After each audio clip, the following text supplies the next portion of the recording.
धर्मशाला विधायक श्री प्रणव बलवंतराय निर्देश क्रमे निर्वाचन मंडलीर 9 पंचायतर युव छात्र जनता दलर सम्मेलन अनुष्ठित हो जाइछि।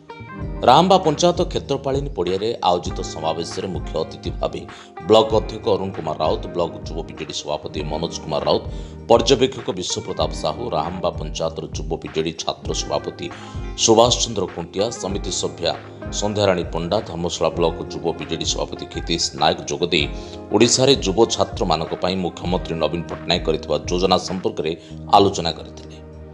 धर्मशालार विधायक श्री बलवंतराय रथर सारथी होगाकू परामर्श देते। जोन सभापति प्रताप नायक सभापतित्व अनुष्ठित समावेश में पूर्वतन समिति सभ्य रवींद्र पड़ियारी, छात्र बीजेडी सभापति जगदानंद राउत, सत्यव्रत साहू, राजू खान, रुद्र प्रसाद प्रभृति युव छात्र नेतृत्व माने आलोचना में अंशग्रहण करते। शेष में प्रीतम पंडा धन्यवाद प्रदान करते।